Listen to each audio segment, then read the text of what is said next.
The Mont Blanc pen hovered 1 inch above the paper, and Song Soo-jin felt the weight of 500 lives pressing down on his hand like a blade against his throat. Rain hammered the glass walls of the 40th floor boardroom. Outside, Seattle drowned in gray.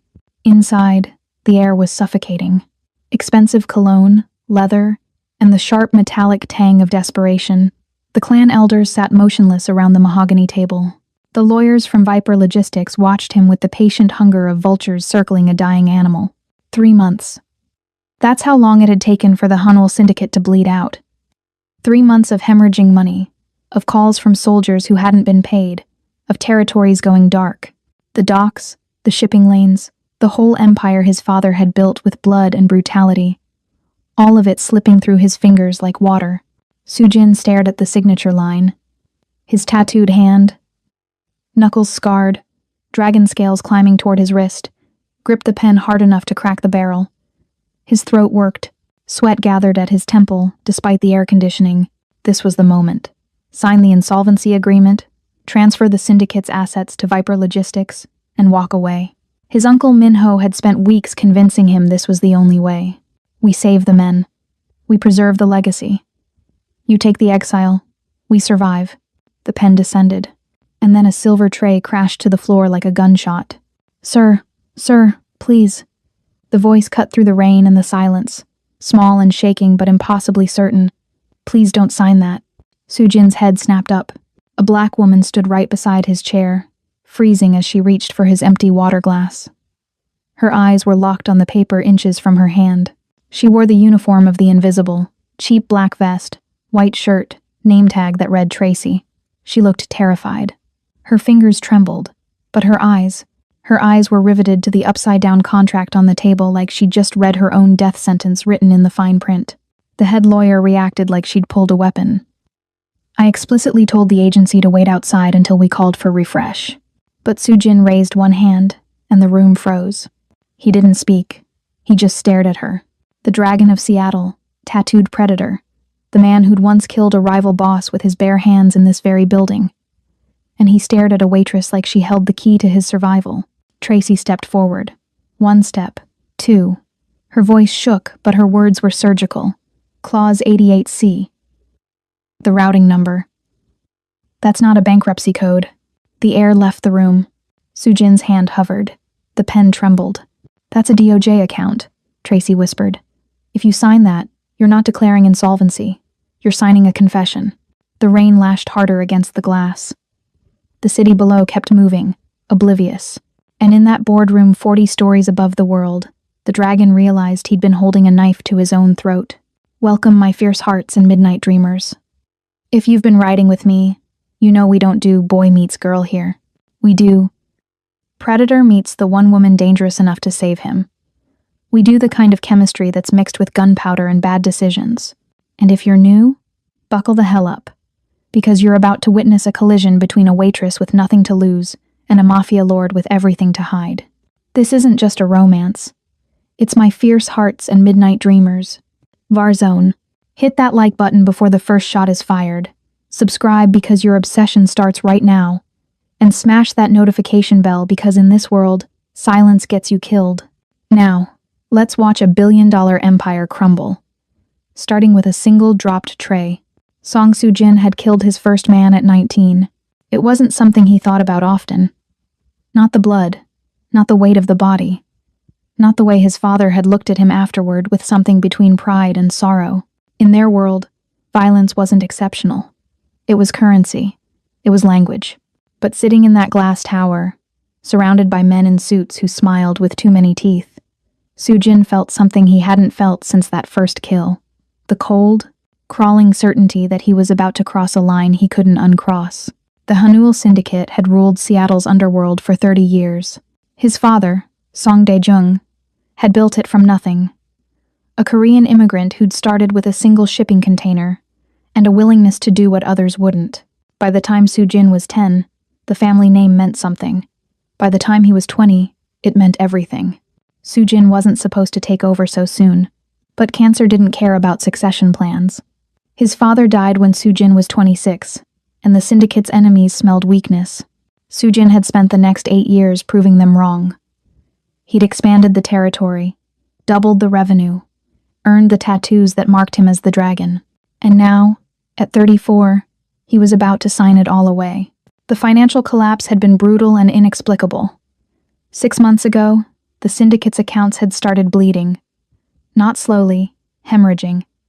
Payments disappeared, shipments vanished. By the time Sujin's financial team traced the problem, it was too late. The liquidity was gone. The war chest was empty. 500 soldiers were going unpaid, and unpaid soldiers were dead soldiers. Minho, his uncle and consigliere, had been the one to broker the deal with Viper Logistics. "It's the only way," Minho had said, gripping Sujin's shoulder like a father. "We transfer the assets, protect the men, and you step back.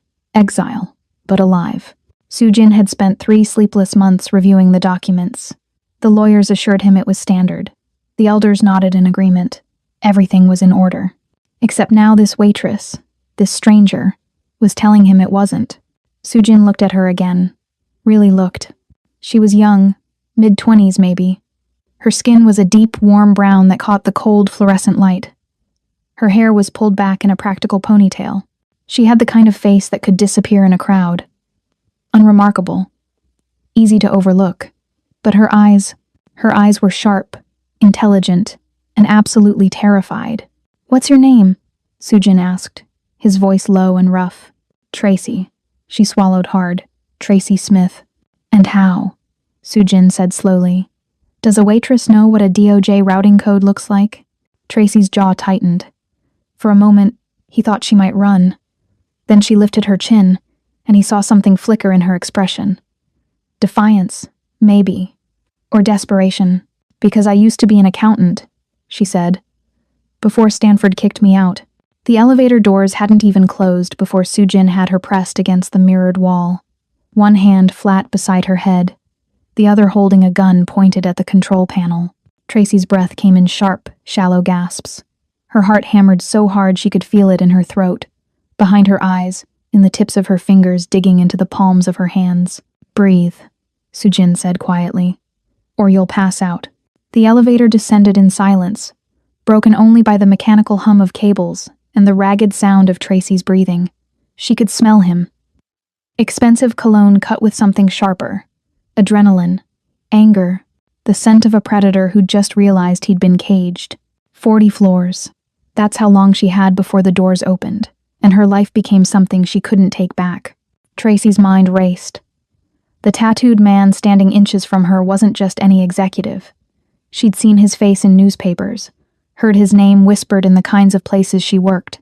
Song Soo-jin, the Dragon of Seattle, and she'd just stopped him from signing what he thought was a bankruptcy agreement. "I didn't mean to," she started. "Be quiet." His voice was low, controlled, but she heard the violence underneath it, like ice over deep water. One wrong step, and she'd fall through. The elevator shuddered. Tracy's stomach dropped with the descent. She pressed harder against the mirrored wall, trying to create distance that didn't exist. Soo-jin's eyes, dark, endless, dangerous, tracked every tiny movement she made. "You recognize the routing code," he said. Not a question. Tracy's throat was dry. "Yes." "How?" "I studied accounting. Before..." She stopped. "Before everything fell apart. Before Stanford. Before her life became a series of temporary jobs and broken dreams." "Before what?" Soo-jin tilted his head slightly. The dragon tattoo that climbed his neck shifted with the movement, scales seeming to ripple in the elevator's fluorescent light. "Before you became a waitress in a polyester vest?" Shame burned through her chest, hot and acidic. But beneath it, anger sparked. "Before people like you destroyed my life." Something flickered across Soo-jin's face. Not quite surprise, more like recognition. "Tracy Smith," he said slowly, testing the name. "Stanford. Accounting fraud. You were expelled 3 years ago for plagiarizing a thesis on international money laundering algorithms." The blood drained from Tracy's face. "I didn't plagiarize anything," she whispered. "I know." The elevator dinged. 20th floor. Halfway down. "You're the prodigy," Soo-jin continued, his gaze never leaving hers. "The girl who could look at a balance sheet and see the lies buried in the numbers. The one who got too close to something she wasn't supposed to see." Tracy's hands curled into fists. How do you know about that? Because I know what that routing code means. And if you recognized it, you're not just smart. He leaned closer. His breath was warm against her cheek. You're dangerous. The elevator jolted. Sujin's free hand shot out, bracing against the wall beside her head. For one suspended moment, they were frozen. His body a breath away from hers. His face close enough that she could see the exhaustion carved into the lines around his eyes, the tension in his jaw. Please, Tracy said quietly. I just wanted to help. I saw the mistake and That mistake, Sujin interrupted, just started a war. The doors opened on the parking garage. Rain hammered against concrete. The air smelled like oil and wet asphalt. Sujin grabbed her wrist, not roughly, but with absolute certainty, and pulled her into the shadowed garage. An armored Mercedes waited in the darkness, engine running. A man in a black suit stood beside it, rain streaming off his shoulders. He looked at Tracy with the flat, empty eyes of someone who'd killed before and would again without hesitation. We have to go to the north property, Sujin said, his voice tight. It's the only location with a hardline server that holds the archives. I know it's risky, but we need those files. Kwan opened the rear door. Sujin pushed Tracy inside and slid in beside her. The door closed with the heavy thunk of bulletproof steel. The car moved before Tracy could think about running. Seattle blurred past the tinted windows. Rain sheeted down the glass, turning the city into watercolor. Streetlights bled gold into the darkness. Tracy sat rigid against the leather seat, very aware of the man beside her. Sujin had put the gun away, but that didn't make him less dangerous. If anything, the casual way he settled into the seat, one arm stretched along the back, fingers drumming a slow rhythm against the leather, made him more terrifying. Where are you taking me? Tracy asked. Somewhere safe. Safe for who? Sujin's lips curved slightly. Not quite a smile. Good question. The city gave way to highway. Highway gave way to darkness and trees. The rain followed them north, relentless. Tracy watched the mile markers flash past and tried to control the panic clawing up her throat. I'm just a temp, she said finally. I was hired by the catering company this morning. I don't know anything about your business. You recognized a DOJ black budget routing code buried in a 37-page insolvency contract, Sujin said calmly. Temps don't do that. It was in a case study at Stanford, before my organization paid your university board to destroy you. The words hit like a fist to the sternum. Tracy turned to stare at him. What? Sujin's expression didn't change. Your thesis paper on tracking illicit financial flows through shell corporations. You wrote it 3 years ago. It accidentally predicted the exact algorithm the Hanel Syndicate uses for money laundering. He paused. We paid to have you removed. The car felt too small. The air too thick. Tracy couldn't breathe. Her voice broke. You ruined my life because of a school paper? I didn't, Sujin said quietly. My uncle did. Minho handles external threats. I sign the budgets. He looked at her then. Really looked at her. And something in his eyes might have been regret. I didn't know your name. I didn't know you were a 22-year-old student with a full scholarship and a future. I just knew there was a risk that needed to be eliminated. Tracy's hands shook. She pressed them together, hard, trying to stop the trembling. My father died that year. My mother couldn't afford. She stopped, swallowed. I lost everything. I know. And now you've kidnapped me. Yes. The honesty was somehow worse than a lie would have been. Tracy turned away, staring at the rain-dark trees rushing past. Her reflection in the window looked like a ghost. Why? If you already destroyed me, why do you need me now? Because, Sujin said, you just proved I didn't write that confession. That routing code wasn't in the original documents I reviewed. Someone added it. Someone who wanted me to sign away my freedom and my life. He leaned forward, elbows on his knees. You saw the trap. That makes you the only witness I have. So you're using me. I'm keeping you alive. Sujin's voice dropped lower. My uncle saw you interrupt that meeting. He knows you spotted the claws. If I'd left you in that building, you'd be dead within the hour. Tracy's stomach turned over. He'd kill me for seeing a routing code? He'd kill you for saving me. The car turned off the highway onto a narrow road that climbed into the mountains. The trees pressed close on both sides. their branches reaching overhead like skeletal fingers. No streetlights, no other cars, just darkness and rain and the relentless forward motion of the Mercedes cutting through the night. Tracy's mind raced through options. She could try to run when they stopped. She could scream, fight, refuse. But the cold, practical part of her brain, the part that had survived 3 years of poverty and shame, whispered that Sujin was right. She'd seen something she wasn't supposed to see. In his world, that was a death sentence, unless she became valuable enough to keep alive. The money, Tracy said suddenly. The syndicate's liquidity crisis. You said someone's been bleeding the accounts. Sujin's head turned slightly. Yes. Let me see the financial records. All of them. Why? Tracy met his eyes in the darkness. Because if your uncle is setting you up, he had to hide the money somewhere. And if he hid it, I can find it. For a long moment, Sujin said nothing.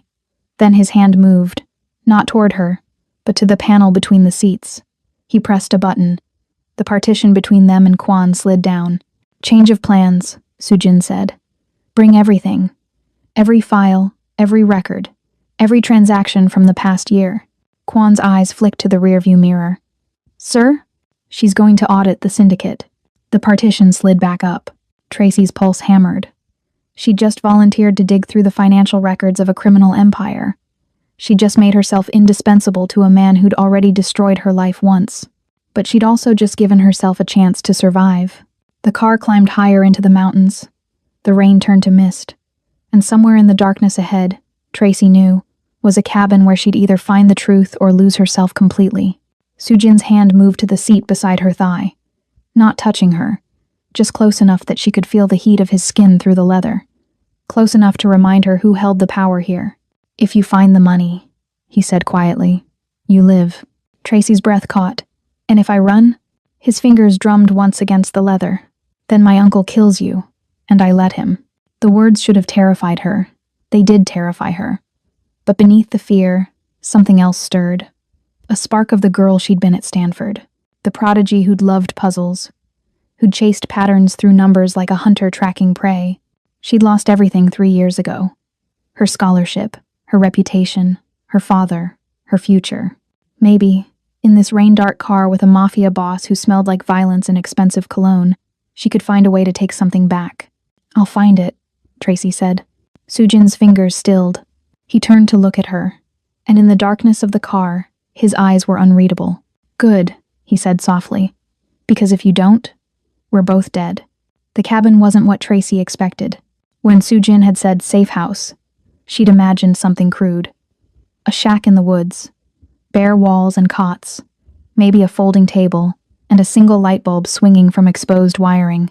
Instead, Kwan pulled the Mercedes up to a structure of glass and dark wood that seemed to grow out of the mountainside like something organic. Floor-to-ceiling windows reflected the forest. Rain drummed against a slate roof. Warm light glowed from inside, casting geometric shadows across the wet deck. Out, Sujin said. Tracy climbed from the car on shaking legs. The mountain air was sharp and cold, scented with pine and rain-wet earth. Mist clung to the trees. She could hear water running somewhere nearby. A stream, maybe, tumbling over rocks in the darkness. Kwan opened the trunk and retrieved 2 aluminum cases. He carried them toward the cabin without a word, his movements efficient and silent. Tracy watched him go, then looked at Sujin. Is he staying? No. Sujin started toward the cabin. Kwan has orders to return to the city. Make sure certain people think I'm dead or disappeared. You and I need to be ghosts for the next 48 hours. Alone? Tracy's voice came out higher than she intended. Sujin paused at the door and looked back at her. Rain had darkened his black hair, made it fall across his forehead in wet strands. The dragon tattoo glistened on his neck. Would you prefer I bring witnesses to watch you commit treason against my organization? I'm not committing treason, You're about to dig through confidential syndicate financial records looking for evidence that my blood relative is trying to destroy me. Sujin's expression was unreadable. In my world, that's treason. The fact that I'm ordering you to do it doesn't change what happens if anyone finds out. Tracy swallowed hard. She was so far beyond her depth she couldn't even see the surface anymore. Inside, the cabin was warm. Heated floors radiated through Tracy's worn sneakers. The interior was all clean lines and expensive minimalism. Leather furniture, a stone fireplace, a kitchen with appliances that eclipsed her entire annual salary. One wall was entirely glass, looking out into the dark forest. Kwan set the aluminum cases on a dining table made from a single massive slab of wood. Files are here. Laptop is encrypted. Password is your mother's name, backwards, with the year she died. Sujin's jaw tightened almost imperceptibly. I'll be at the secondary location. Call if you need extraction. Kwan's flat eyes flicked to Tracy once, then back to Sujin. Be careful. Always am. Kwan left without another word. The door closed with a soft click. The sound of the Mercedes faded into the rain, and then there was nothing but the drum of water on glass and the creeping realization that Tracy was alone in a remote cabin with the Dragon of Seattle.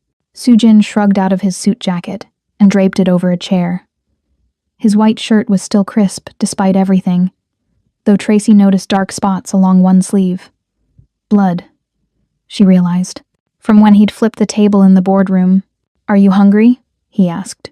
The question was so unexpectedly normal that Tracy almost laughed. Are you serious? You haven't eaten since this morning. You won't be useful if you collapse from low blood sugar. Sujin moved to the kitchen and opened the refrigerator. There's food here. Kwan keeps it stocked. I'm not hungry. Eat anyway. It wasn't a suggestion. Tracy found herself sitting at the massive table, while Sujin put together a plate of cold cuts, cheese, and bread. He worked with the same controlled efficiency he brought to everything else. No wasted movement, no hesitation. When he set the plate in front of her, Tracy stared at it like it might bite. Eat, Sujin said again.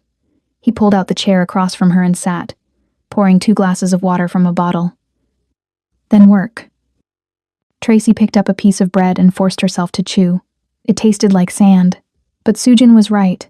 She hadn't eaten since grabbing a granola bar before her shift this morning. This morning, it felt like another lifetime. Sujin watched her in silence. The weight of his gaze made her skin feel too tight. Why are you doing this? Tracy asked finally. If your uncle is trying to destroy you, why not just kill him? Isn't that how your world works? My world, Sujin said quietly, works on proof. Minho raised me after my father died. He taught me everything I know. Half the syndicate would follow him before they'd follow me if I moved against him without evidence. He leaned back in his chair. And if I'm wrong, if there's another explanation, I'll have killed the last family I have left. Something in his voice made Tracy look up. For the first time since he'd grabbed her in the elevator, Sujin looked less like a predator and more like a man carrying weight he couldn't set down. You don't think you're wrong, Tracy said. No, but I need to be sure. His eyes met hers. That's why you're here. Tracy set down the bread. The routing code, the one in Clause 88C. It's not just suspicious. It's specific. Explain. At Stanford, we studied a case where the DOJ set up a dummy corporation to catch a defense contractor selling classified technology. They created a paper trail that looked legitimate on the surface. But if you knew what to look for, certain account numbers, specific jurisdictional flags, you could identify it as a federal operation. Tracy's hands moved as she talked, sketching invisible patterns on the table. The routing number in your contract matches that pattern exactly. It's not a bankruptcy account, it's a prosecution account. Sujin's expression didn't change, but something shifted in the air around him. A tightening, a coiling. If I'd signed that document, he said slowly, what would have happened? The contract would have been filed with the federal court as part of the insolvency proceedings. But because of that routing number, it would have been automatically flagged and routed to a DOJ task force. They would have interpreted it as a confession. Tracy met his eyes. According to the case study I read, they'd already built the predicate case. They just needed you to sign the admission. What case? I don't know. But based on the language in Clause 88C about international equipment transfers and end-user verification, I'd guess it's related to arms trafficking or terror financing. Sujin stood abruptly. He walked to the glass wall and stared out into the rain-dark forest. The reflection showed his face, controlled, but Tracy could see the tension in his shoulders, the way his hands had curled into fists at his sides. There was a shipment, he said finally. 8 months ago. Agricultural equipment to Eastern Europe. Minho handled it personally. Told me it was a favor for an old contact. Agricultural equipment, Tracy repeated. Real or a cover? I assumed real. Sujin's reflection looked back at her. Now I'm not sure. Tracy stood and moved to the aluminum cases. She flipped open the latches. Inside were dozens of files, neatly organized, and a laptop. Then we find out. For the next 6 hours, Tracy disappeared into the numbers.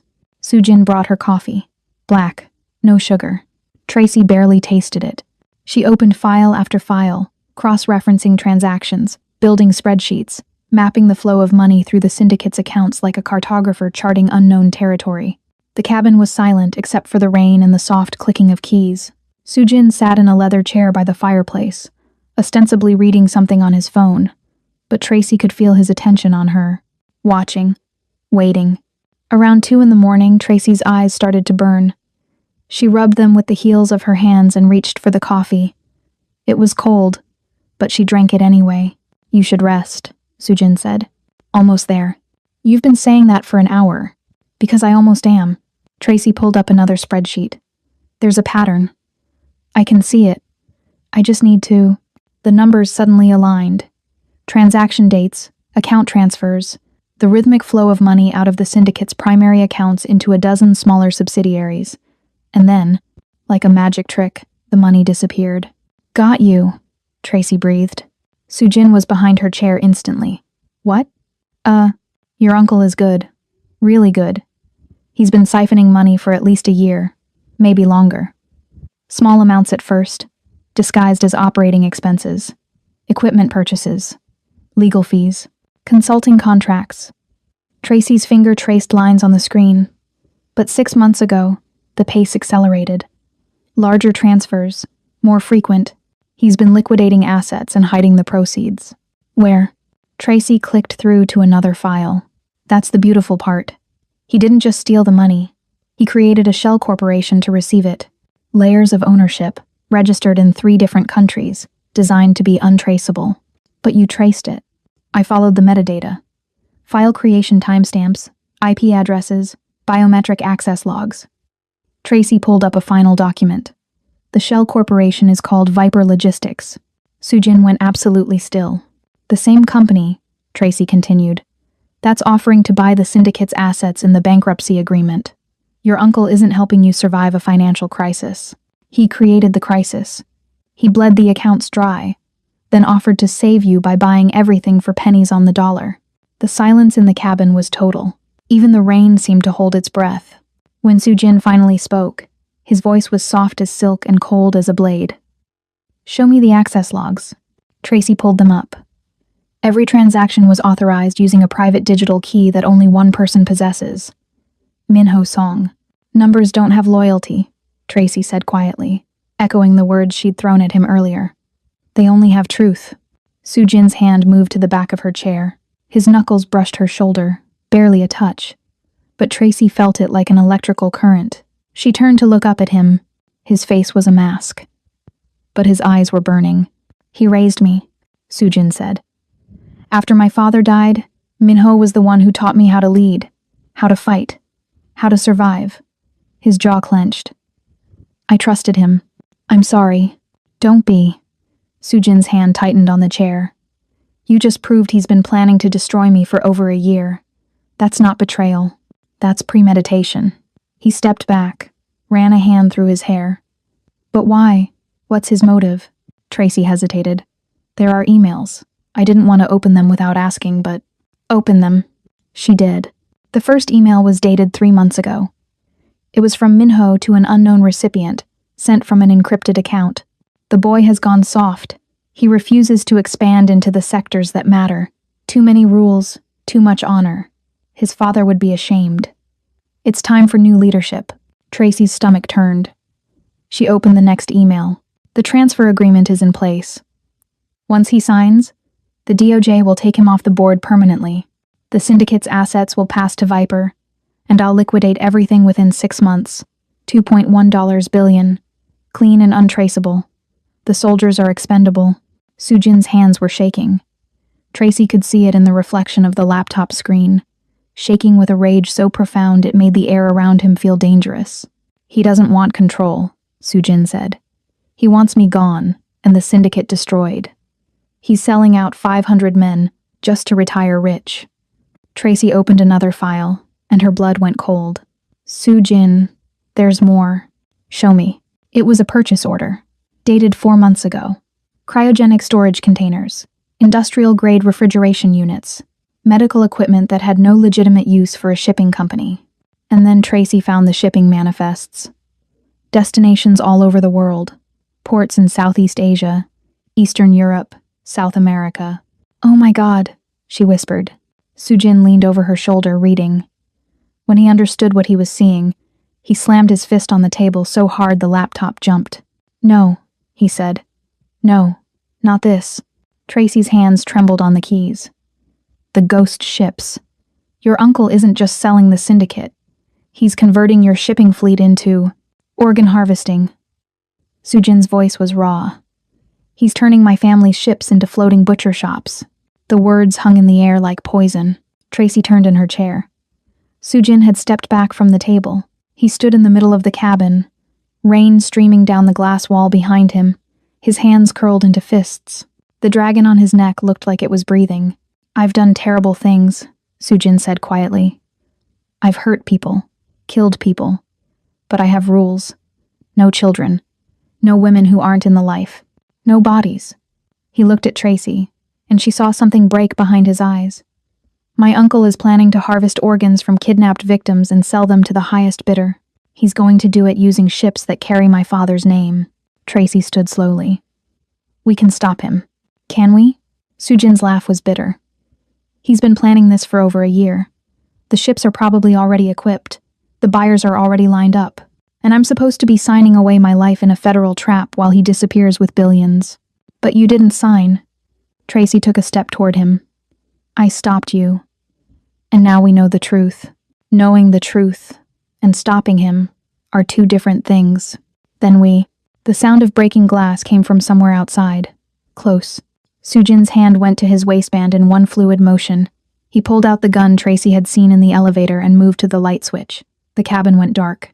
Get away from the windows, he whispered. Tracy's heart slammed against her ribs. She dropped to a crouch behind the dining table. Through the glass wall, she could see movement in the trees, shadows. At least 3, maybe more. Soo-jin moved like smoke through the darkness. He reached the wall beside the door and pressed his back against it, gun raised. How did they find us? Tracy breathed. They didn't. Soo-jin's voice was grim. Kwon brought them here. The front door exploded inward. Kwon stepped through the shattered doorway like death itself. He was still wearing the same black suit, still had the same flat, empty eyes. But now he held a gun with a suppressor screwed onto the barrel, and it was pointed directly at the place where Tracy crouched behind the table. I'm sorry, boss, Kwon said. His voice was calm, almost gentle. But Minho pays better. Soo-jin moved before Tracy could scream. He came out of the darkness beside the door like a striking snake, his own gun swinging up. Kwon twisted, incredibly fast for a man his size. The 2 shots came so close together they sounded like one. The suppressor made Kwon's gun cough. Soo-jin's roared. Kwon staggered back. Red bloomed on his shoulder. But he didn't fall. He brought his gun back around, and Tracy saw Soo-jin's eyes go wide as he realized Kwon was wearing body armor under the suit. Run! Soo-jin shouted. Tracy bolted. She didn't think. Didn't plan.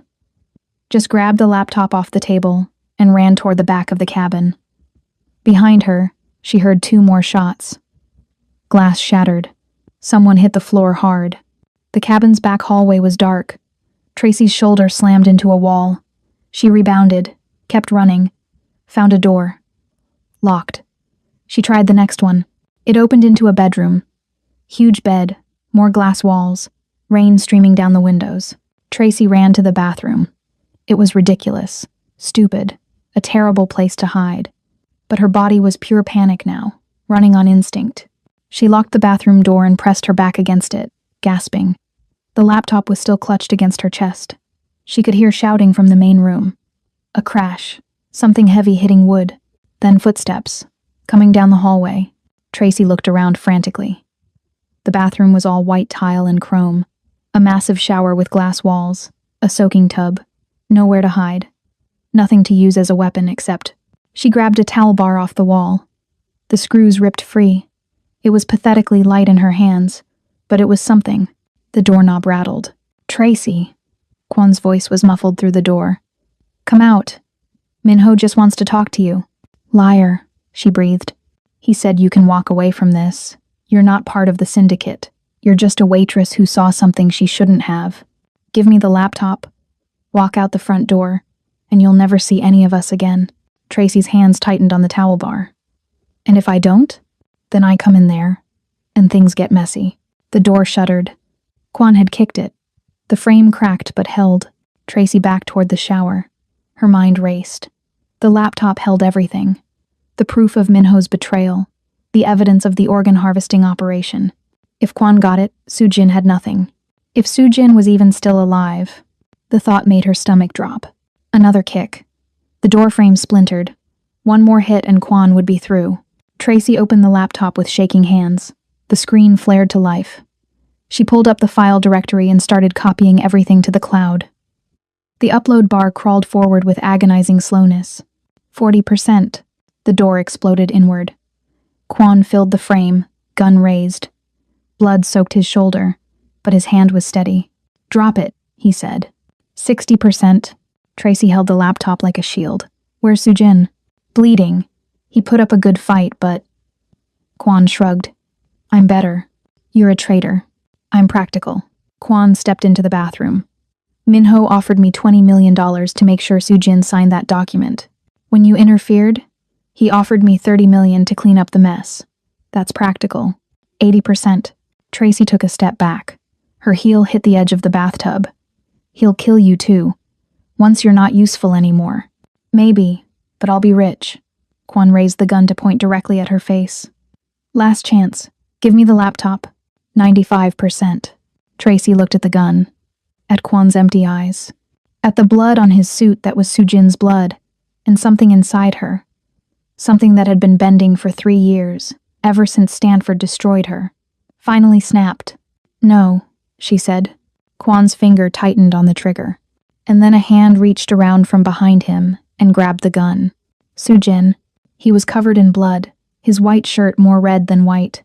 His face was a mask of controlled fury.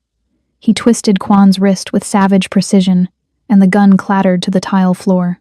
Kwon roared and threw an elbow backward. It caught Soo-jin in the jaw and snapped his head to the side.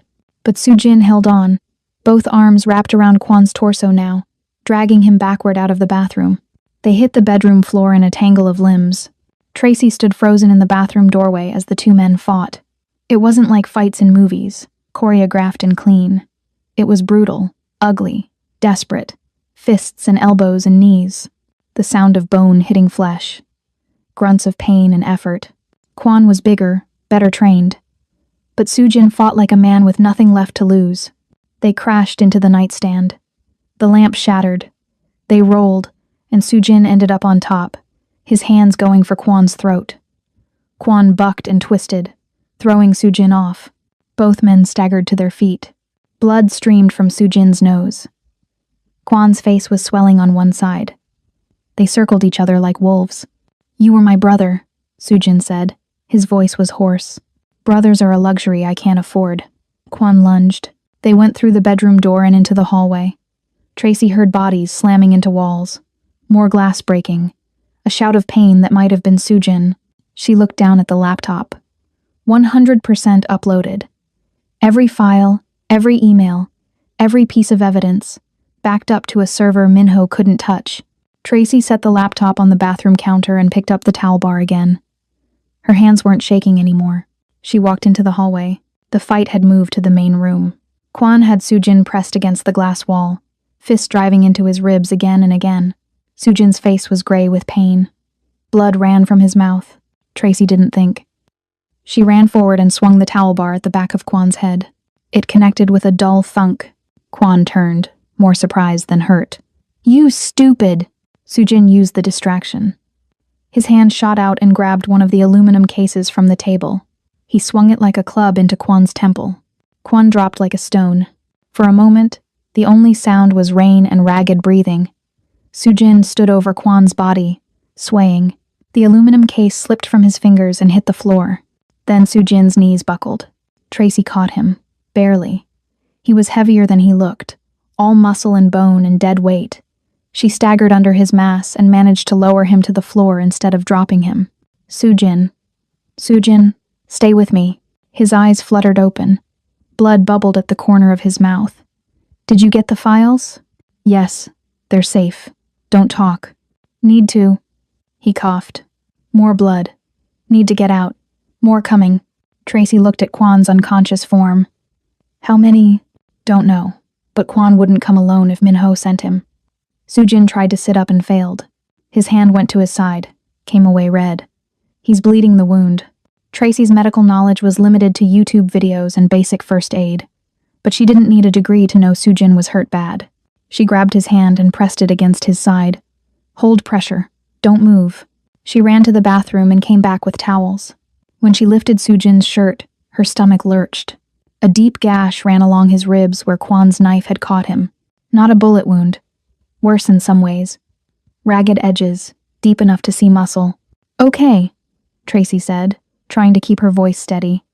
Okay, I can fix this. Liar, Sujin said. But there was something almost like a smile in his eyes. Tracy folded a towel and pressed it hard against the wound. Sujin's breath hissed between his teeth, but he didn't cry out. She grabbed his hand again and put it over the towel. Keep pressure. I need to find supplies. The cabin's kitchen had a first aid kit under the sink. Tracy grabbed it and dumped the contents on the floor beside Sujin. Gauze, medical tape, antiseptic. Not enough. Not nearly enough. There's a kit, Sujin said through gritted teeth. In the bedroom closet. Black bag. Tracy ran. She found the bag right where he said. When she unzipped it, her breath caught. This wasn't a first aid kit. This was a trauma bag. Military grade. Suture needles. Surgical thread. Quick clot. Morphine. She brought it back to Sujin. Have you used this before? Not on myself. Then I hope YouTube is accurate. Tracy had never sutured a wound before, but she'd watched videos. And more importantly, she'd spent 3 years doing jobs no one else wanted, solving problems that seemed impossible, surviving when survival shouldn't have been an option. She could do this. She cut away Sujin's shirt. In the firelight, his skin was a canvas of scars and ink. The dragon on his neck continued down his chest, scales rippling across his ribs. Other tattoos marked him. Korean characters, geometric patterns, the history of violence written on his body. Tracy tried not to think about what each mark meant. She focused on the wound. This is going to hurt, she said. I know. She poured antiseptic directly into the gash. Sujin's back arched.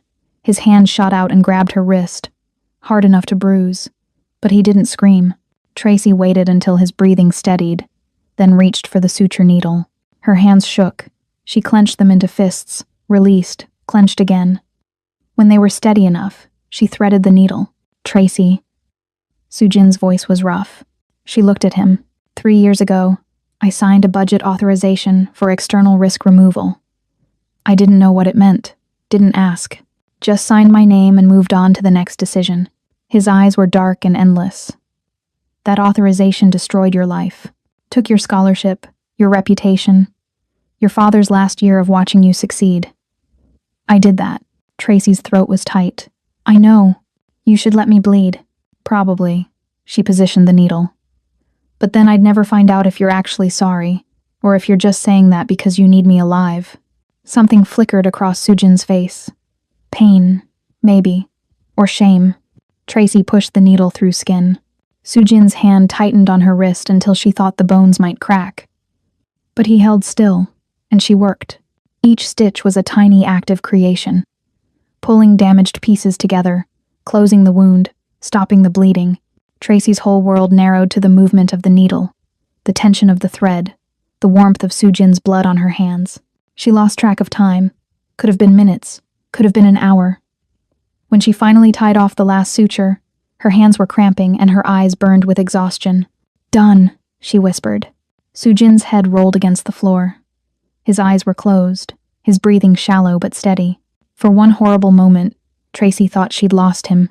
Then his eyes opened. Good job. Don't talk. You need rest. We need to move. They're coming. Who's coming? Everyone.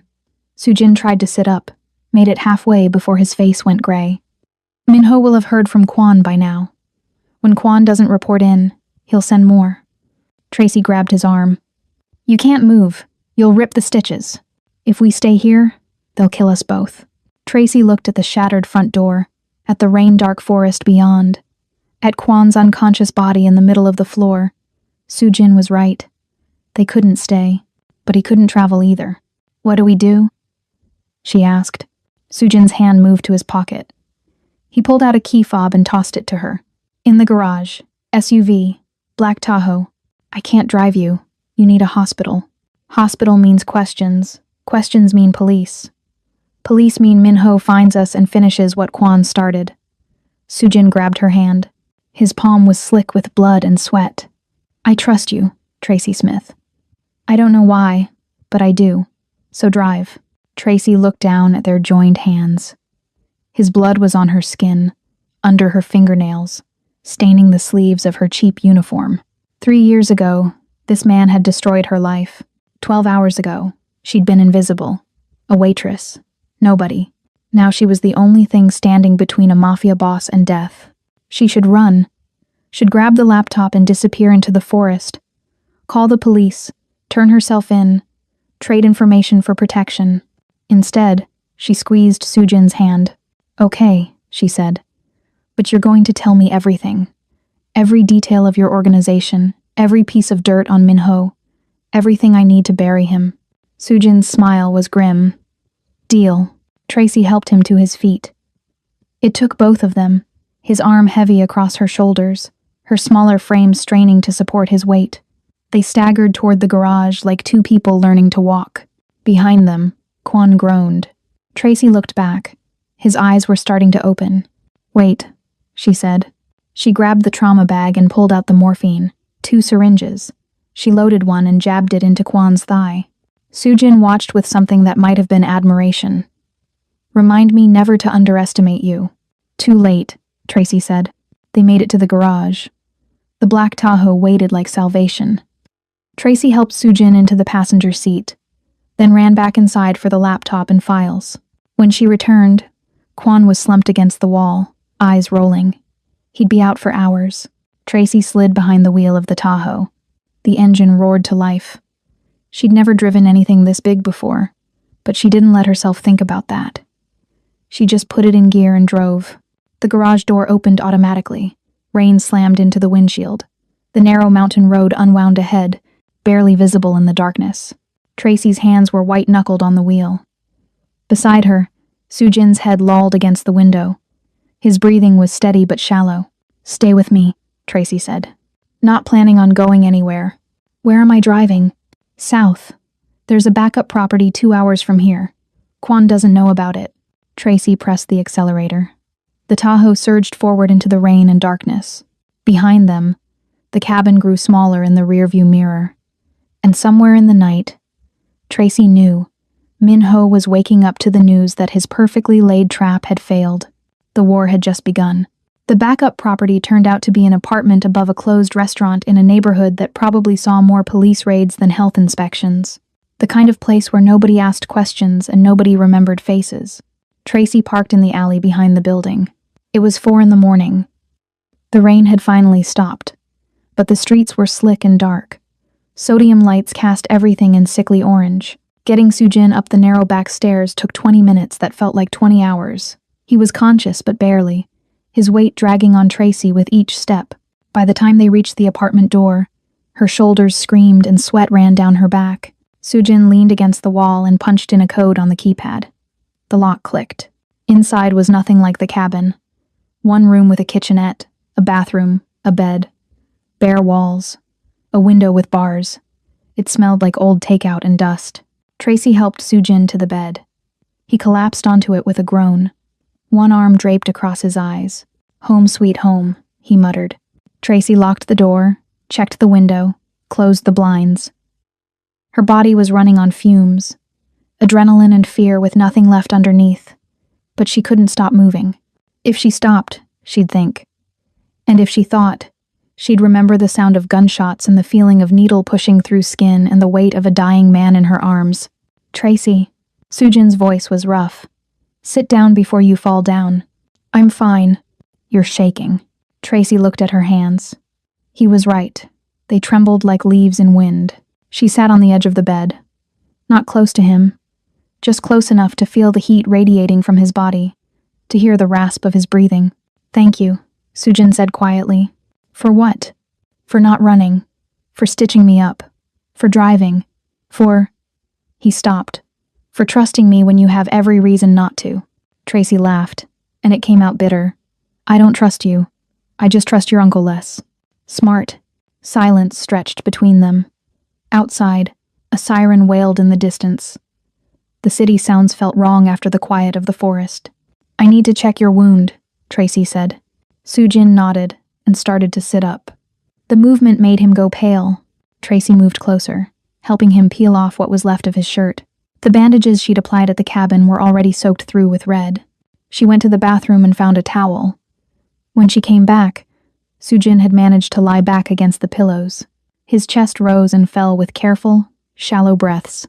Tracy carefully unwrapped the bandages.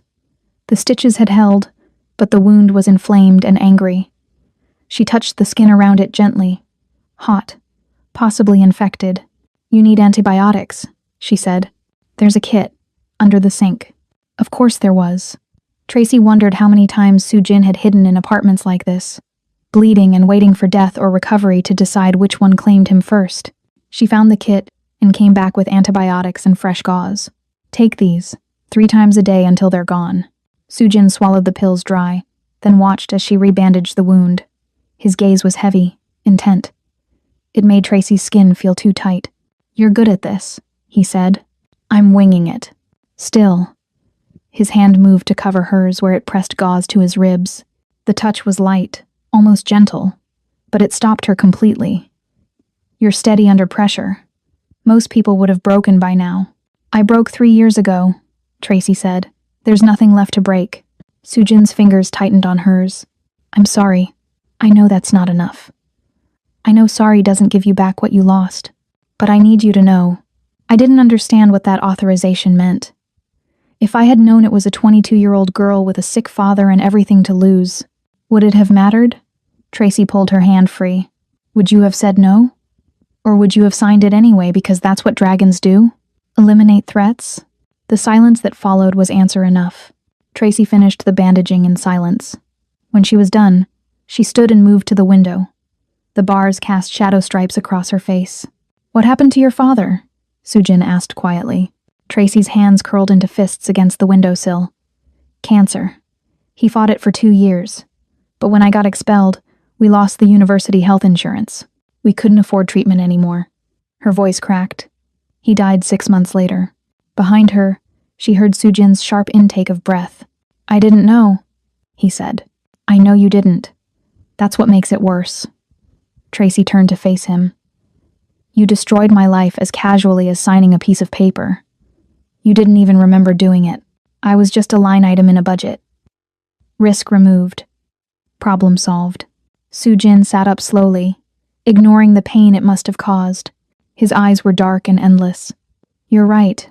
And if you want to leave, if you want to take that laptop and trade everything to the FBI for witness protection, I won't stop you." Tracy stared at him. "You're giving me permission to destroy you? I'm giving you choice." Sujin's voice was rough. 3 years ago, I took that from you. I'm not doing it again." For a long moment, Tracy said nothing. She looked at the man on the bed, this killer, this dragon, this broken thing who'd just offered her revenge on a silver platter. She could walk out right now. Take the evidence to the authorities. Watch Sujin burn along with Minho. Get justice. But justice wouldn't bring her father back. Wouldn't restore her reputation. Wouldn't give her those 3 stolen years. And it wouldn't stop the ghost ships from harvesting organs from victims who had no choice either. "I'm not leaving," Tracy said finally. Sujin's expression didn't change, but something shifted in his eyes. Relief, maybe, or something more dangerous. "Why?" he asked. "Because your uncle is planning to turn kidnapped victims into spare parts, and I'm the only one who can prove it." Tracy moved back to the bed. So here's the deal. I help you destroy Minho. I help you stop the ghost ships. And when it's over, when we've burned your organization to the ground and made sure no one else gets hurt, you turn yourself in. Sujin's jaw clenched. I can't do that. Then I walk. If I go to prison, the syndicate falls apart. 500 men lose their livelihoods. Their families starve. Rival gangs move in and slaughter everyone. Then find a way to protect them that doesn't involve you staying in power, Tracy said. Because I'm not saving a mafia boss just so he can go back to running the underworld. What do you want me to do? Become legitimate? Sujin laughed bitterly. You don't just walk away from this life. Then don't walk. Run. Tracy sat on the edge of the bed. We have proof of Minho's betrayal. We have evidence of the organ harvesting. We can trade that to the FBI. You give them everything. The whole organization. Every dirty secret. And in exchange, they give you immunity and witness protection. You want me to become a rat. I want you to become human. Sujin stared at her like she'd suggested he cut off his own arm. Think about it, Tracy pressed. Minho's already sold you out. He's planning to disappear with billions while you rot in a federal prison. The syndicate is already dead. You just don't know it yet. But if you control how it falls, if you're the one who tears it down from the inside, you can save the soldiers. Get them deals. Immunity for cooperation. New identities. They'd never forgive me. They'd be alive to hate you. That's more than Minho's planning to leave them. Sujin was quiet for a long time. Tracy could see him thinking, calculating odds and outcomes. Finally, he looked at her.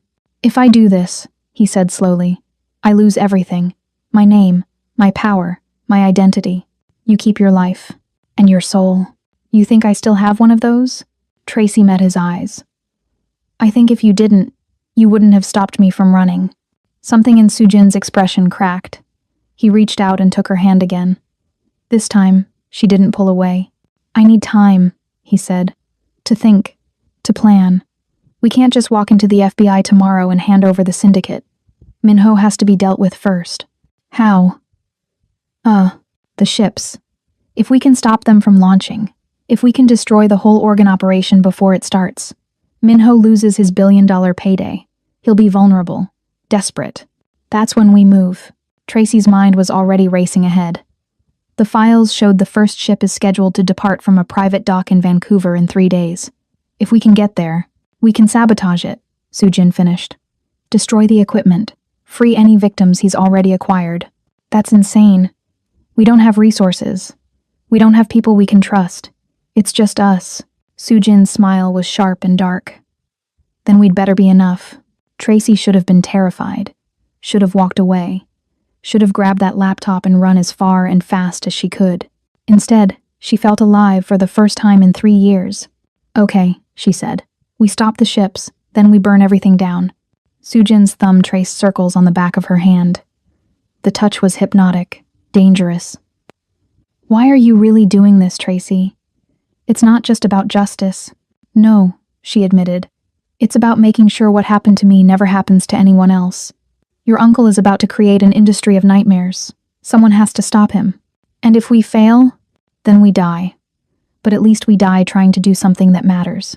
Sujin pulled her closer. Not forcefully. Just a gentle pressure that she could have resisted but didn't. She found herself sitting beside him on the bed, their shoulders touching, their hands still intertwined.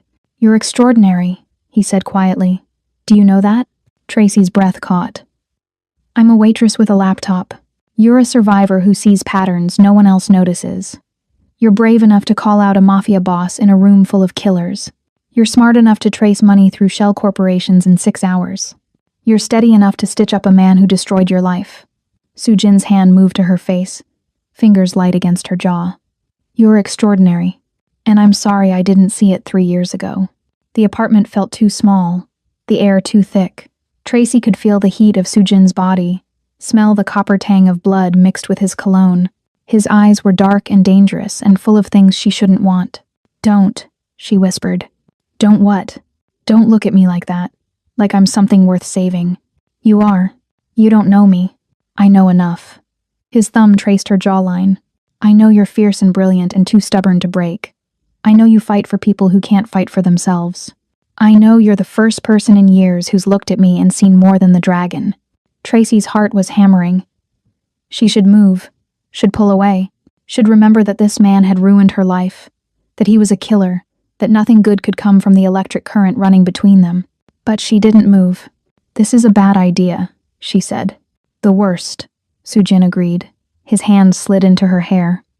But I stopped making good decisions the moment I let you speak in that boardroom. He kissed her. It wasn't gentle. Wasn't soft.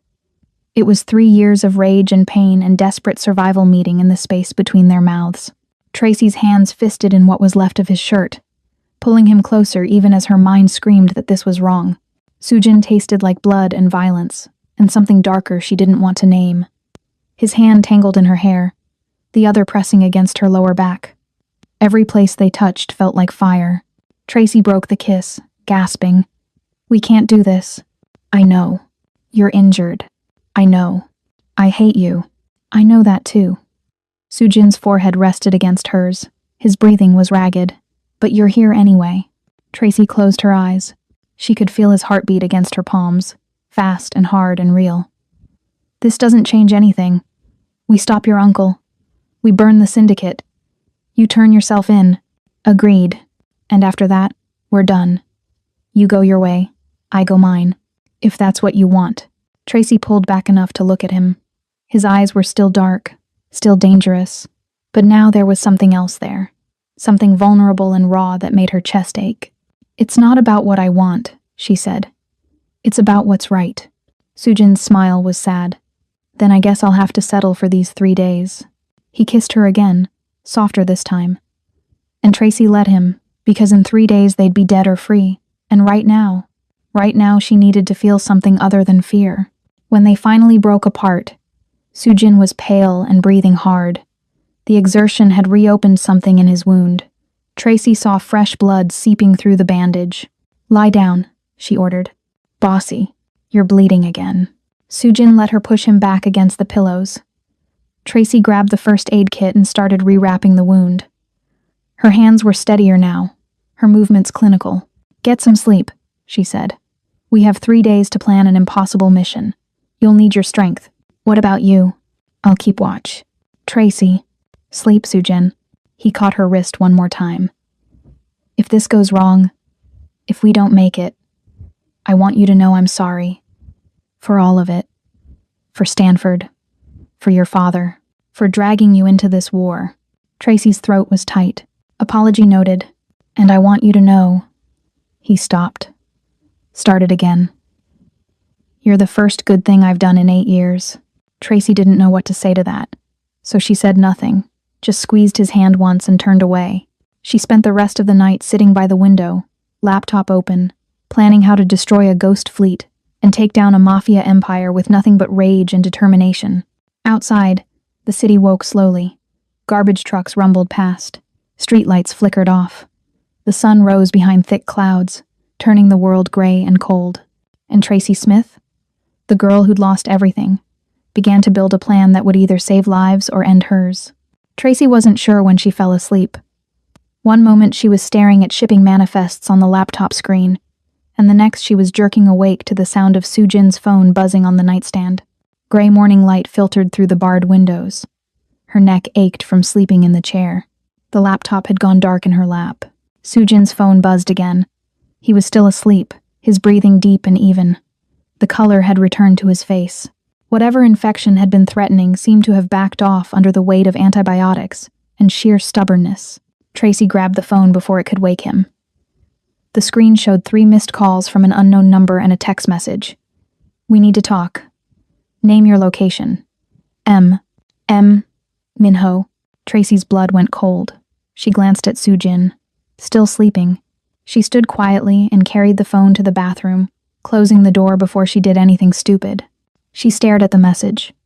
Minho thought he was texting Sujin, which meant Kwon hadn't reported in yet, which meant Minho didn't know his nephew was alive, bleeding, and hiding in a safe house with the woman who'd discovered his entire plot. This was an opportunity. Tracy's fingers moved before her brain could catch up. She typed, "Can't talk. Injured. Need 24 hours. The response came within seconds. How bad? Quan got sloppy. I'm handling it. A pause. Then, and the girl? Tracy's jaw clenched. Dead. Another pause. This one longer. She could almost feel Minho calculating on the other end, weighing whether to believe it. Good. The Vancouver buyer is demanding the Dragon's personal seal on the cargo. I need you there to authorize the release, or the deal dies. Can you manage? Yes. Don't disappoint me, nephew. We're too close to let one waitress destroy everything. Tracy wanted to throw the phone across the room. Instead, she took a breath and typed, "Understood." She deleted the conversation, turned off the phone, and went back to the main room. Sujin's eyes were open. He watched her from the bed with an expression she couldn't read. "Who was it?" he asked. "Your uncle. He thinks I'm dead." Sujin sat up slowly, wincing. "What did you tell him?" "That you're injured but alive. That you need 24 hours. And that you'll be visible in time for the Vancouver shipment." Tracy crossed her arms. "He bought it."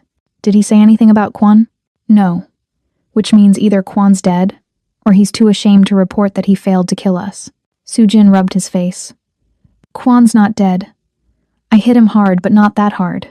Which means he's hiding. Probably trying to figure out how to explain to Minho that he lost." "So we have a window," Tracy said. "Maybe 48 hours before Minho realizes something's wrong. We need to use it." "Agreed." Sujin swung his legs off the bed and stood. The movement made him pale, but he stayed upright. "We need to get to Vancouver. Scout the dock. Figure out what we're dealing with. You can barely stand. I've fought with worse." "That's not comforting." Sujin smiled grimly. "It's not supposed to be." He moved to the kitchenette and started pulling things from cupboards. Protein bars, bottled water, a first aid kit. "We need supplies, money, weapons." "I can get money," Tracy said. "I still have access to the cloud backups. If I can find one of Minho's offshore accounts, you'd have to crack security you built." "I built it. I know where the weaknesses are." Sujin looked at her with something like admiration. "You're suggesting we rob my uncle to fund the operation to destroy him? Poetic, isn't it?" "It's perfect." Sujin tossed her a protein bar. "Eat, then show me what you've got." For the next 2 hours, Tracy walked Sujin through everything she'd found in the syndicate files. The shell corporations, the ghost ships, the Vancouver dock that Minho had leased under a fake company name. The buyers lined up across 3 continents, all waiting for their shipments of stolen organs. Sujin listened in silence, his expression growing darker with each revelation. "How many victims?" he asked finally. Tracy pulled up a spreadsheet. "Based on the cryogenic capacity of the first ship, they're equipped to handle 40 bodies at a time. But the files reference renewable inventory. I think..." She stopped, swallowed. "I think he's planning to kidnap people continuously. This isn't one shipment. It's an ongoing operation." Sujin's hands curled into fists. "He's building a factory." "Yes. And the buyers. Who are they?" "Private hospitals in countries with lax transplant laws. Billionaires willing to pay premium for organs without the wait list. Some military contracts that I don't understand." Tracy's voice shook. "Sujin, this is bigger than we thought. If we don't stop the first ship, he'll just send another. We need to destroy the whole network. Then we destroy the network." Sujin moved to stand behind her, looking over her shoulder at the laptop screen. His presence was warm and solid. "Can you get into his accounts?" "Give me an hour." "You have 30 minutes. We need to move before anyone traces our location." Tracy's fingers flew across the keyboard. She knew Minho's security because she'd studied systems just like it at Stanford. Backdoor passwords, admin overrides, the kind of vulnerabilities that only existed because the people building the systems never imagined someone with her specific skill set would be trying to break in. 28 minutes later, she was in. "Holy shit," she breathed. Sujin leaned closer. "What?"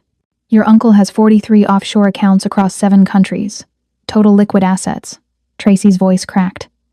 $2.1 billion. The silence in the apartment was absolute. "That's not just syndicate money," Sujin said finally. "That's everything. Every asset my father built.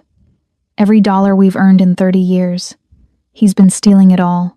And he was going to let you take the fall for his crimes while he disappeared with all of it." Tracy looked up at him. "How much do you need?" "For what?" "For everything. Bribes. transportation, weapons, whatever we need to stop him. Sujin's smile was dark. Take $1 million. It'll piss him off, and we'll have more than enough. Tracy created a transfer to an account Sujin provided, $1 million, pulled from the same shell corporations Minho had used to hide his theft.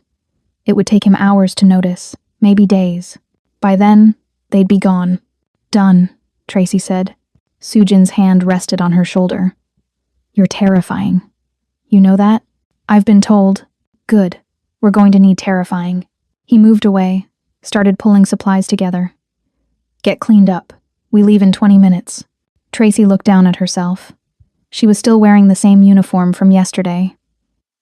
Black polyester vest over a white button-down, both now stained with blood and dirt.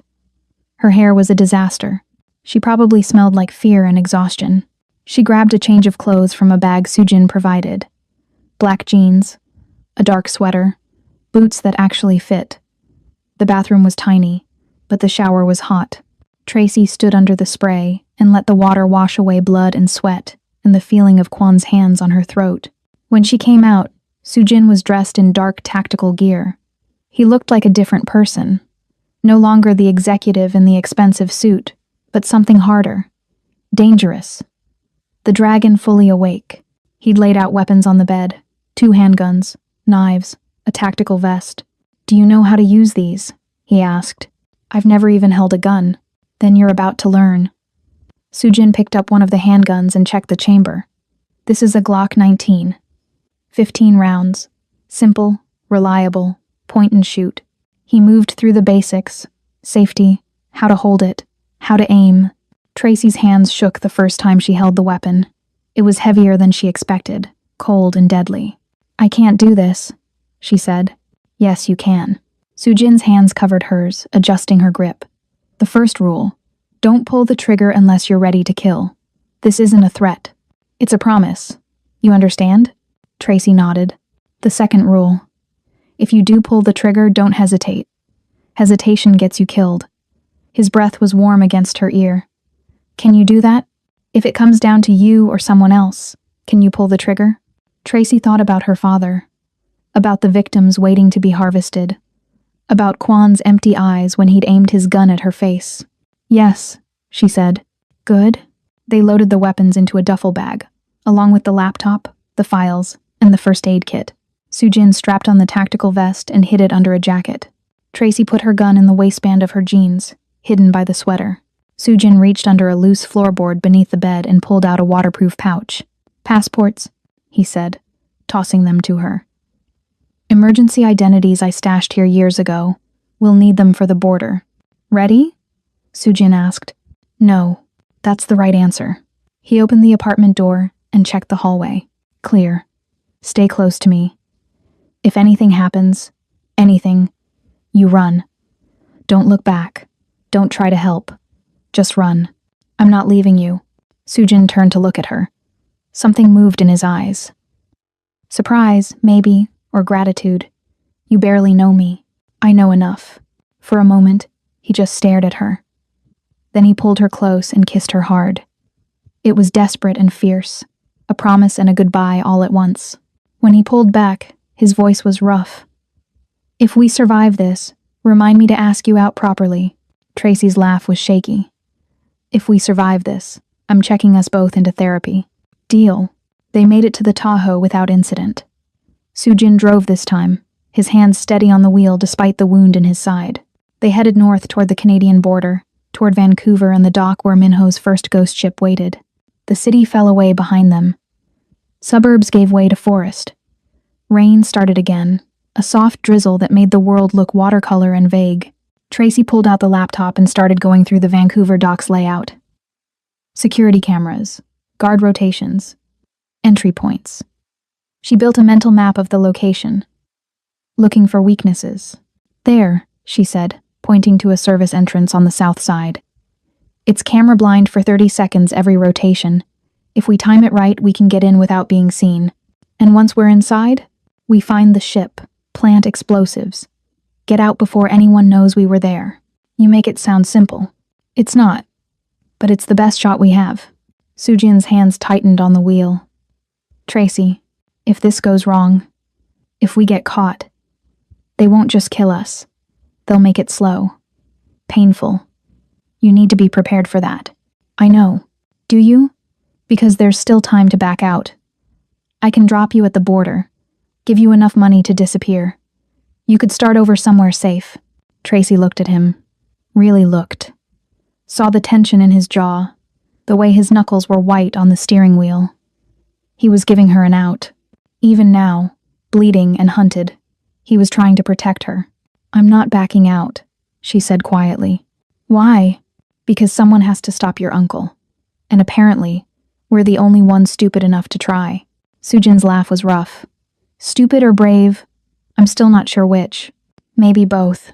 They drove in silence for a while. The rain picked up. The wipers beat a steady rhythm against the windshield. My father used to say that honor in our world was a luxury most men couldn't afford, Sujin said finally. He said survival meant doing whatever necessary, no matter how dirty. I believed him for a long time. What changed? You. Sujin glanced at her. You're risking everything to save people you'll never meet. There's no profit in it. No advantage. Just... He stopped. Just the right thing to do. I'd forgotten that was possible. Tracy's throat was tight. Don't make me a saint. I'm doing this because I'm angry. Because I want your uncle to pay for what he did to me and what he's planning to do to others. That's not noble. That's revenge. Revenge that saves lives, Sujin countered. I'll take it. The border crossing was easier than Tracy expected. Sujin had fake passports for both of them, good enough to pass a cursory check. They crossed into Canada as Michael Park and Emily Cole, married couple on a weekend trip to Vancouver. The city appeared through the rain like a vision. Glass towers, green mountains, the harbor spread out beneath bridges and clouds, beautiful and deadly. Sujin drove them to a hotel near the waterfront.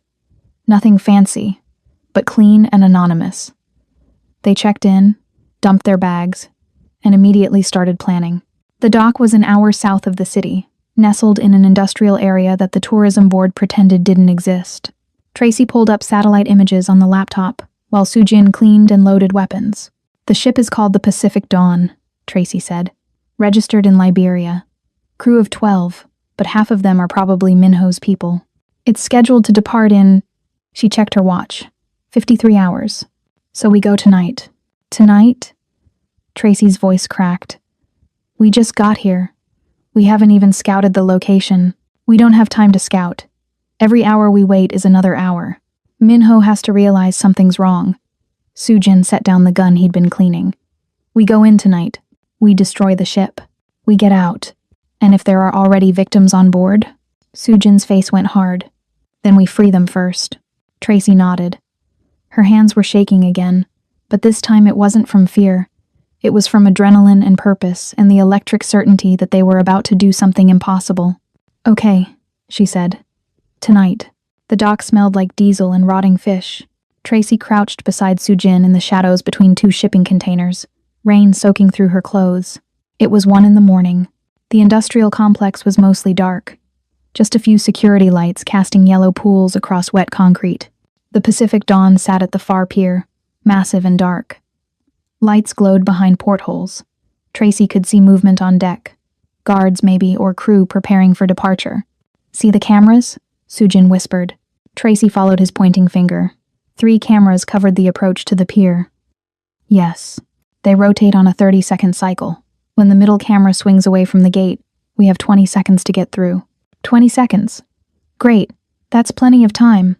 Tracy's voice dripped sarcasm. Sujin's hand found hers in the darkness. He squeezed once. Stay close. Move fast. Don't think. Don't think. Got it. Super helpful. Despite everything, Sujin smiled. They waited. The rain covered the sound of their breathing, the hammering of Tracy's heart. She counted seconds in her head, matching the rhythm of the camera rotation. Sujin's hand tightened on hers. Now. They ran. 20 seconds to cross 50 yards of open ground. Tracy's boots slapped wet concrete. The duffel bag with the explosives bounced against Sujin's back. The fence loomed ahead. Chain link with barbed wire at the top. Sujin hit it first and started climbing. Tracy was right behind him, her hands finding holds, pulling herself up. The barbed wire at the top caught her jacket. She tore free, felt the fabric rip, kept moving. They dropped on the other side just as the camera swung back. Tracy pressed against the fence, gasping. Sujin pulled her into the shadows between two buildings. "You okay?" he breathed. "Fine. Great. Love breaking and entering." "You're doing great." They moved toward the pier. The Pacific Dawn was even bigger up close. A cargo ship converted for darker purposes. Tracy could see the modifications. Extra refrigeration units bolted to the deck, reinforced doors on the cargo holds. This wasn't a ship for transporting goods. It was a mobile prison. Sujin led them to a service ladder on the pier. They climbed up to the level of the deck. Two guards stood at the gangway, smoking and talking in low voices. "Can you get past them?" Tracy whispered.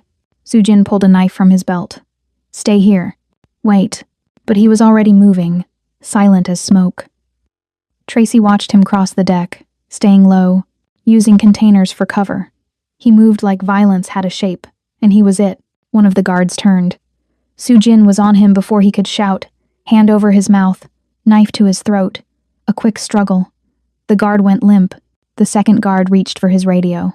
Sujin threw the knife. It caught the guard in the shoulder. He went down hard. Sujin waved Tracy forward. She ran across the gangway, her heart in her throat. Up close, the guards were young, barely older than her. Sujin had tied and gagged them, left them breathing. "Cargo hold," Sujin said, pointing to a door. "That's where they'd keep victims." Tracy followed him down a narrow corridor. The ship creaked and groaned around them. Water sloshed against the hull. Everything smelled like metal and fear. The cargo hold door was locked. Sujin pulled out a small device and attached it to the electronic lock. Seconds later, it beeped. The lock clicked open. Tracy's breath caught. Inside were cages, 20 of them, lined up in rows. And in those cages, people, women, mostly. Some men. All of them thin, terrified, dirty. They stared at Tracy and Sujin with eyes that had given up hope.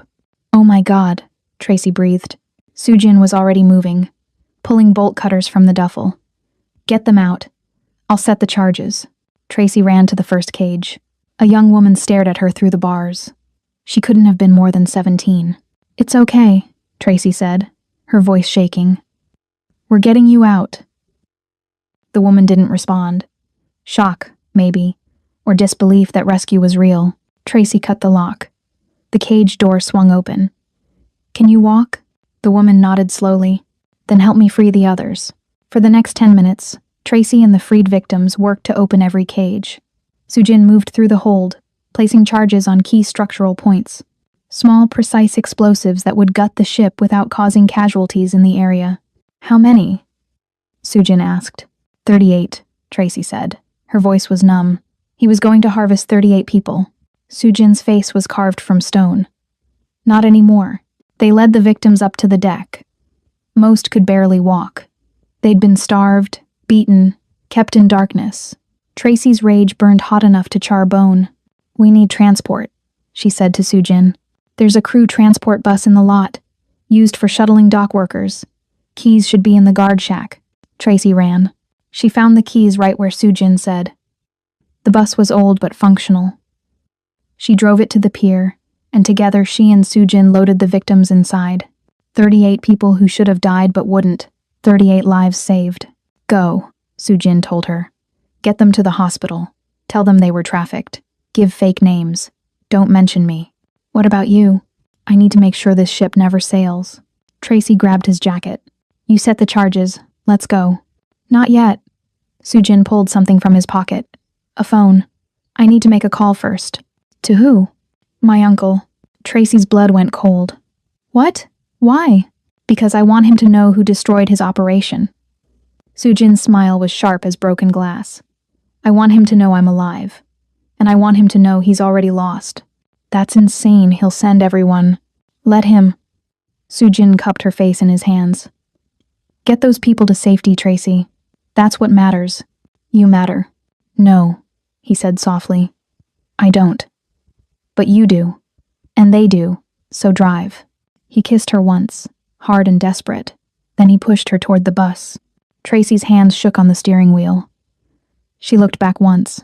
Soo-jin stood on the deck of the Pacific Dawn, phone to his ear, looking like a king surveying his kingdom one last time before burning it to ash.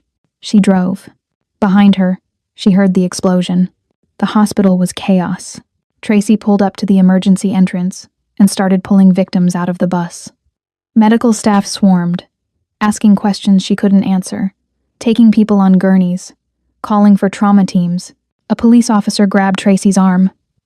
"What happened? Where did these people come from?" "Trafficking," Tracy said. The word felt like glass in her mouth. "A ship at the industrial docks. They were going to be..." She stopped. "They need help, please." "And you are?" "Nobody." Tracy pulled free. "I'm nobody." She ran, back to the bus, back toward the docks. She had to find Soo-jin, had to make sure he'd gotten off the ship before. The second explosion lit up the night sky. Tracy slammed on the brakes. Through the rain, she could see flames. The Pacific Dawn was burning, sinking, dying. Black smoke billowed into the clouds. "No," Tracy breathed. "No, no, no." She drove faster. The industrial complex was swarming with emergency vehicles by the time she arrived. Fire trucks, police, ambulances. Tracy parked the bus a block away and approached on foot. "You can't go in there," a firefighter told her. My brother was working on that ship. Please, I need to know if he got out." The firefighter's face was grim. "We haven't found anyone yet." The ship went down fast. Tracy's legs gave out. She sat down hard on the wet pavement and stared at the flames. He was dead. Soo-jin was dead. She'd driven away and he'd blown up the ship with himself on it because that's what dragons did. They burned their kingdoms down rather than let them be taken. "Ma'am?" The firefighter crouched beside her. "Are you injured?" "No." Tracy's voice sounded far away. "I'm fine." She wasn't fine. She'd never be fine again. A hand touched her shoulder. Tracy looked up. Soo-jin stood there, soaking wet, covered in soot and blood, but alive. "You dramatic asshole," Tracy breathed. "I didn't jump," he said, grimacing as he held his side. "I dropped one of the emergency lifeboats off the stern before the blast, drifter in until I hit the pier." Tracy launched herself at him. She didn't care that they were in public, didn't care about the firefighters staring, didn't care about anything except the solid warmth of his body and the steady beat of his heart.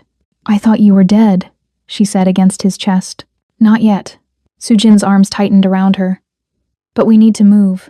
My uncle knows I'm alive. He'll send people. Let him. I'm done running." "Tracy." "No." She pulled back to look at him. "We saved 38 people tonight. We destroyed his ship. We cost him billions. Now we finish it." Soo-jin stared at her. Then he started laughing. It was a rough, disbelieving sound. "You're insane." "I'm inspired." Tracy grabbed his hand. "You said your uncle wanted you visible for the Vancouver shipment. Well, you're visible. And you're pissed. What's the one thing that would make him desperate enough to make a mistake?" Understanding dawned in Soo-jin's eyes. "If he thinks I'm coming for him directly." "Exactly. We make him think you're planning a full assault on Syndicate headquarters.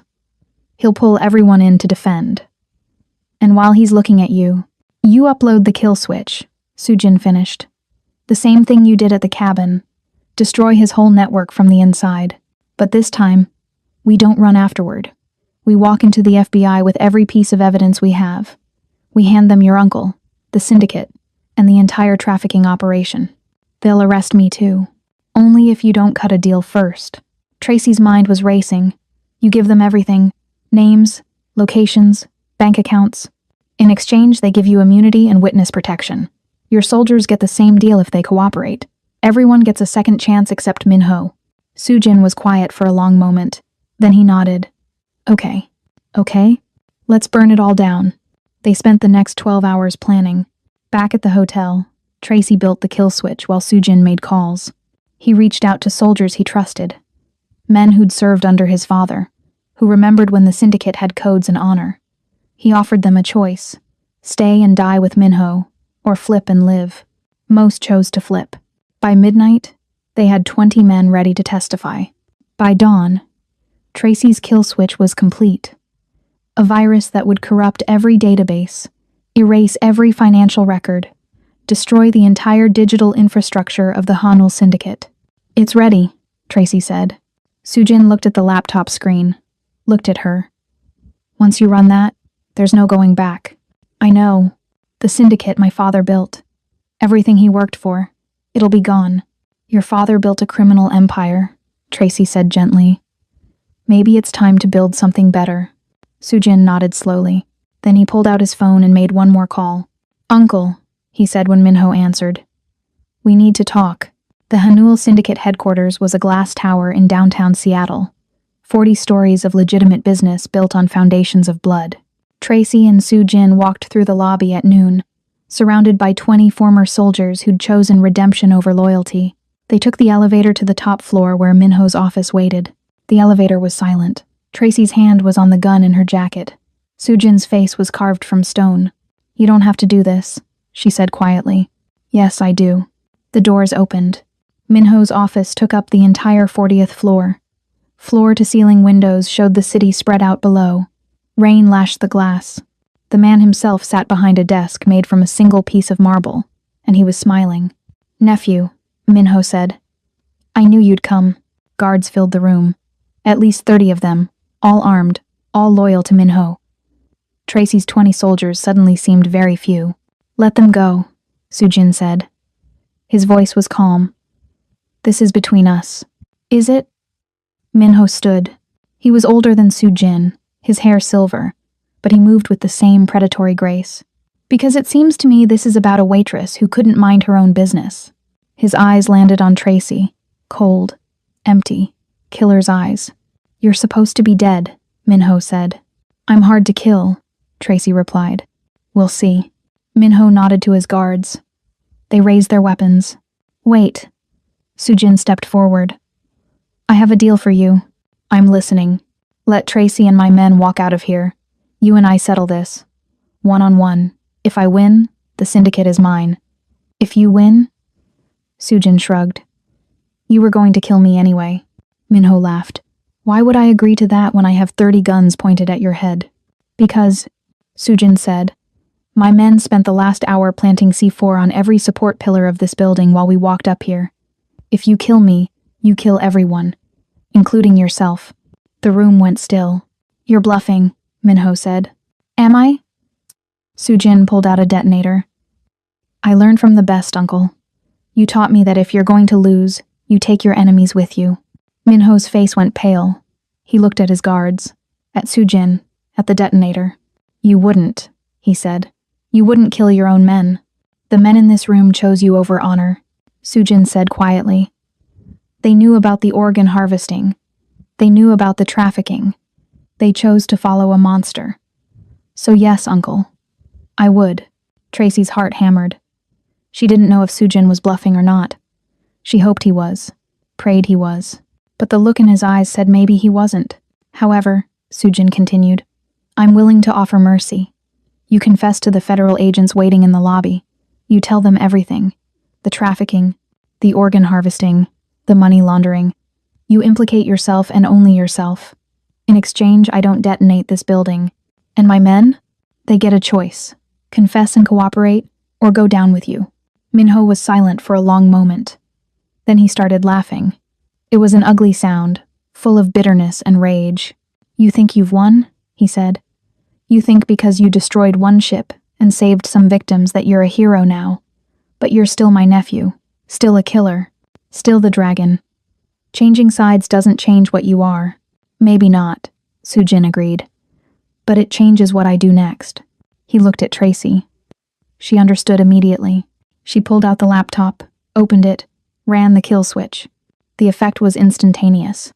Every computer in the building started dying. Financial databases corrupted.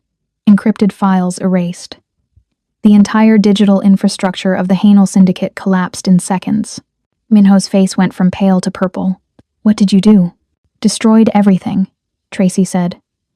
Every account, every record, every piece of evidence you could have used to rebuild.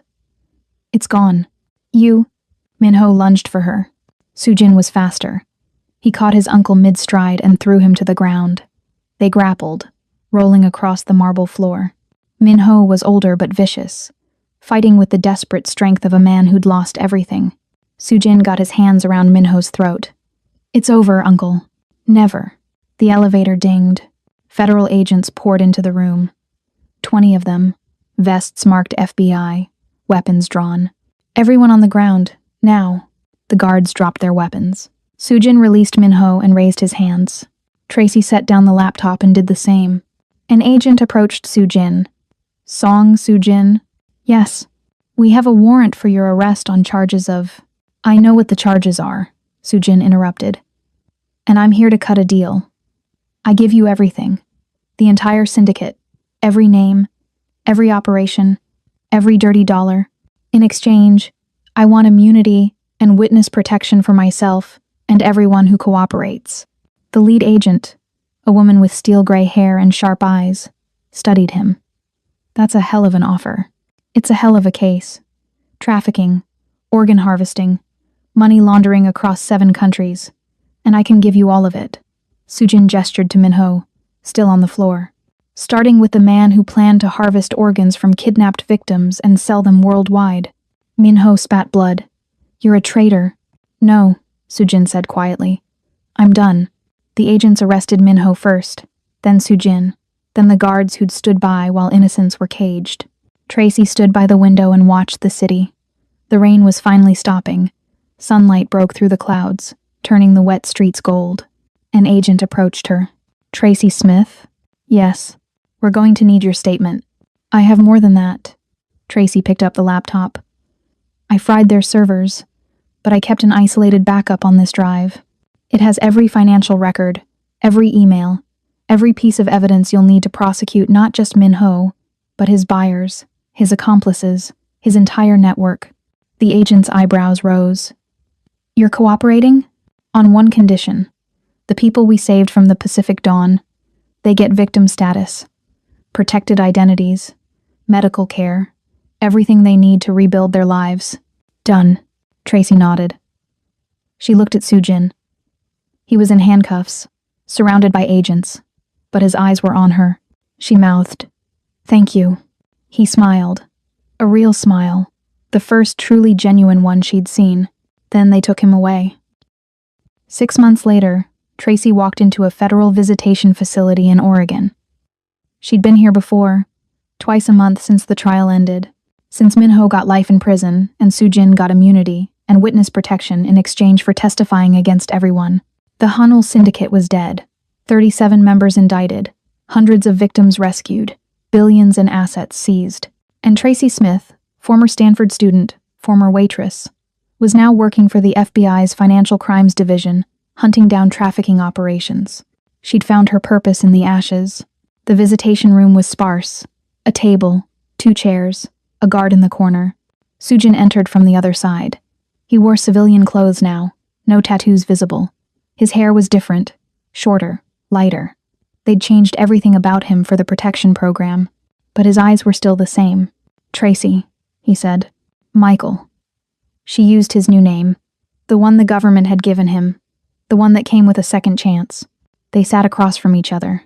The rules said no touching, so they just looked. "How's the new job?" Sujin asked. "Good. We shut down 3 operations last month, saved 42 people. You're making a difference." "We made a difference." Tracy leaned forward. "I couldn't have done any of this without you. You saved 38 lives before you ever met me. I saved them with information you gave me access to. With money you helped me steal. With courage you—" She stopped, started again. "We did this together." Sujin's smile was sad. "I'm glad you came. I'll always come." They talked for an hour about nothing and everything. About her work. About his new life in a small town in Montana where no one knew who he'd been. About the therapy they were both in. About healing. When the guard said time was up, Tracy stood slowly. "Same time next month?" she asked. "I'll be here." Tracy turned to go. Then she stopped. "Sujin, Michael, wait." He looked back. "When this is all over, when you're really free and I've finished what we started." Tracy took a breath. "You owe me a date. A real one. Not in a prison. Not through glass." Sujin's smile could have lit the world. "Is that a promise?" "It's a fact. And you know I'm good with facts." Then I'll be counting the days. Tracy left the facility and walked out into the Oregon sunshine. The sky was impossibly blue. The air tasted like pine and possibility. She pulled out her phone and checked her email. 3 new cases waiting for her attention. 3 more chances to save lives. Tracy Smith, the girl who'd lost everything, had found a way to build something better from the ruins. And in a small town in Montana, a man who'd been a dragon was learning to be human. The war was over. The healing had begun. And somewhere in the future, when the world had forgiven them both, there would be a date. Tracy smiled and started walking toward whatever came next. If you made it this far, you know this wasn't just a romance. It was a revolution. This is what happens when the invisible girl becomes the only thing a warlord can see. When I Love You looks like burning down $1 billion empire just to keep a promise. Hit that like if Tracy's courage and Sujin's sacrifice left you breathless. Subscribe because you need more stories where the underdog takes the crown. And drop a comment telling me, would you have pulled the trigger? Because in this world, love isn't safe. It's survival. And honey, Happy New Year. Leave the safe choices in the past. This year, we're manifesting the kind of passion that shakes the ground you walk on. Don't settle for boring when you were built for a storm. Welcome to Ari Love Stories, where the best happy endings are the ones you have to bleed for.